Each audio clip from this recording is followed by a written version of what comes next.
ಕಳೆದ 1.5 ವರ್ಷದಿಂದ ರಜೆಯಲ್ಲಿದ್ದಾರೆ ಐಎಎಸ್ ಅಧಿಕಾರಿ ರಶ್ಮಿ ಮಹೇಶ್. ಸದ್ಯ ಯಾರ ಸಂಪರ್ಕಕ್ಕೂ ಸಿಗದೆ ದೂರ ಉಳಿದಿದ್ದಾರೆ ರಶ್ಮಿ ಮಹೇಶ್. ಜೆಪಿ ನಗರದ 7ನೇ ಕ್ರಾಸ್ 7ನೇ ಹಂತದಲ್ಲಿರುವಂತಹ ಅಪಾರ್ಟ್ಮೆಂಟ್ ನಲ್ಲಿ ಇವರು ವಾಸವಾಗಿರುವಂತದ್ದು. ಯಾರ ಸಂಪರ್ಕಕ್ಕೂ ಕೂಡ ಸದ್ಯ ಸಿಗ್ತಾ ಇಲ್ಲ ರಶ್ಮಿ ಮಹೇಶ್. ಅಪಾರ್ಟ್ಮೆಂಟ್ ನ ಭದ್ರತಾ ಸಿಬ್ಬಂದಿ ಕೂಡ ರಶ್ಮಿ ಮಹೇಶ್ ಬಗ್ಗೆ ಮಾಹಿತಿಯನ್ನ ನೀಡ್ತಾ ಇಲ್ಲ.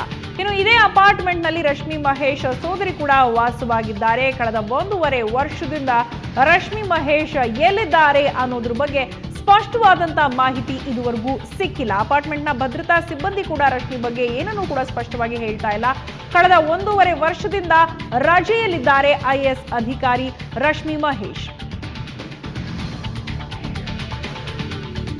ಸದ್ಯದ ಮಟ್ಟಿಗೆ ಯಾರ ಸಂಪರ್ಕಕ್ಕೂ ಸಿಗದೆ ಅವರು ದೂರ ಉಳಿದಿದ್ದಾರೆ ಅಂತ ಹೇಳಲಾಗ್ತಾ ಇದೆ. ಜೆಪಿ ನಗರದ 7ನೇ ಕ್ರಾಸ್ 7ನೇ ಹಂತದಲ್ಲಿರುವಂತಹ ಅಪಾರ್ಟ್ಮೆಂಟ್ ನಲ್ಲಿ ಅವರು ವಾಸವಾಗಿ ಇರುವಂತದ್ದು. ಆದ್ರೆ ಅಲ್ಲಿ ಅವರು ಇದ್ದಾರೆ ಅನ್ನೋದ್ರ ಬಗ್ಗೆ ಅಪಾರ್ಟ್ಮೆಂಟ್ ನ ಭದ್ರತಾ ಸಿಬ್ಬಂದಿ ಕೂಡ ಸ್ಪಷ್ಟವಾದಂತಹ ಯಾವುದೇ ಮಾಹಿತಿಯನ್ನ ಕೊಡ್ತಾ ಇಲ್ಲ. ಇನ್ನು ಇದೇ ಅಪಾರ್ಟ್ಮೆಂಟ್ ನಲ್ಲಿ ರಶ್ಮಿ ಮಹೇಶ್ ಅವರ ಸೋದರಿ ಕೂಡ ವಾಸವಾಗಿದ್ದಾರೆ.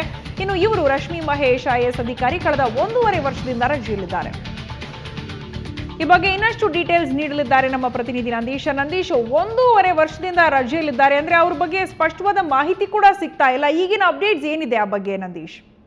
ಸೌಜನ್ಯ ಏನಂತಂದ್ರೆ ಅವರು 1.5 ವರ್ಷಕ್ಕಿಂತ ಹೆಚ್ಚು ಕಾಲ ಅಂದ್ರೆ ದೀರ್ಘ ರಜೆ ಮೇಲೆ ಅಂತ ಹೇಳಿದ್ದಾರೆ. ಅಲ್ಲಿಂದ ಇಲ್ಲಿ ತನಕ ಕೂಡ ಅವರು ಎಲ್ಲಿದ್ದಾರೆ ಮತ್ತೆ ಎಲ್ಲಿ ವಾಸವಾಗಿದ್ದಾರೆ ಮತ್ತೆ ಯಾರ ಜೊತೆ ಸಂಪರ್ಕಕ್ಕೂ ಸಿಗದೆ ಮತ್ತೆ ಒಬ್ಬೊಬ್ಬರಾಗಿ ಕಾಲ ಕಳೀತಾ ಇದ್ದಾರೆ ಅನ್ನುವಂತ ಒಂದು ಮಾಹಿತಿ ಇತ್ತು. ಅದನ್ನ ನಾವು ಬೆನ್ನತ್ತಿ ನ್ಯೂಸ್ ತಂಡ ಅವರ ವಾಸವಾಗಿರ್ತಕ್ಕಂಥ ಒಂದು ಜೆಪಿ ನಗರದ 7ನೇ ಹಂತ ಮತ್ತೆ 7ನೇ ಕ್ರಾಸ್ ಇರ್ತಕ್ಕಂಥ ಬ್ರಿಗೇಡ್ ಪಾಮ್ ಸ್ಪ್ರಿಂಗ್ಸ್ ಅಪಾರ್ಟ್ಮೆಂಟ್ ನಲ್ಲಿ ಅವರೇನು ವಾಸವಾಗಿದ್ದಾರೆ ಅನ್ನುವಂತ ಒಂದು ಮಾಹಿತಿ ಇದೆ. ಅಂದ್ರೆ ಅದೇ ಅಪಾರ್ಟ್ಮೆಂಟ್ ನಲ್ಲಿ ಅವರ ತಂಗಿ ಕೂಡ ವಾಸವಾಗಿದ್ದಾರೆ. ಅಂದ್ರೆ ಅವರ ಅದೇ ಫ್ಲಾಟ್ ನಲ್ಲಿ ಇರ್ತಕ್ಕಂಥ 114 ಫ್ಲಾಟ್ ನಲ್ಲಿ ಏನು ವಾಸವಾಗಿದ್ದಾರೆ ಅನ್ನುವಂತ ಒಂದು ಮಾಹಿತಿ ಇದೆ. ಆದ್ರೆ ಅಲ್ಲಿ ಸೆಕ್ಯೂರಿಟಿಯನ್ನ ಮಾತಾಡ್ತಿದ್ವಿ ಮತ್ತೆ ಅವರಲ್ಲಿ ಎಲ್ಲ ಮಾತಾಡ್ತಂತ ಸಂದರ್ಭದಲ್ಲಿ ಅವ್ರು ವಾಸವಾಗಿರೋದು ನಿಜ. ಆದ್ರೆ ಯಾರ ಜೊತೆಗೂ ಕೂಡ ಅವರು ಸಂಪರ್ಕದಲ್ಲಿ ಇಲ್ಲ ಅನ್ನುವಂತ ಮಾತನ್ನ ಹೇಳ್ತಾ ಇದ್ದಾರೆ. ಮತ್ತೆ ಅವರ ಕುಟುಂಬದವ್ರ ಜೊತೆ ನಾವು ಮಾತಾಡಿದಾಗ ಅವರು ಕೂಡ ಮಾಧ್ಯಮಗಳ ಜೊತೆ ಮಾತನಾಡೋದಕ್ಕೆ ಹಿಂಜರಿತಾ ಇದ್ದಾರೆ. ಯಾಕೆಂತಂದ್ರೆ ಅವರು ಕೂಡ ಅವರು ಮಾಧ್ಯಮಗಳನ್ನ ಮಾತನಾಡೋದಿಲ್ಲ, ಅವರು ರಜೆಯಲ್ಲಿದ್ದಾರೆ, ಅವರೇ ಒಂದು ಮಾಧ್ಯಮಗಳ ಮುಂದೆ ಬರ್ತಾರೆ ಅನ್ನುವಂತ ಮಾತನ್ನ ಹೇಳ್ತಾ ಇದ್ದಾರೆ. ಆದ್ರೆ ಯಾಕೆ ಅವರು ಈ ರೀತಿ ಯಾರ ಸಂಪರ್ಕಕ್ಕೂ ಸಿಗದೆ ಈ ರೀತಿ ಅವರು ಕಾಲ ಕಳೀತಾ ಇದ್ದಾರೆ ಅನ್ನೋದು ಗೊತ್ತಾಗ್ತಾ ಇಲ್ಲ. ಓಕೆ ನಂದೀಶ್, ಧನ್ಯವಾದ.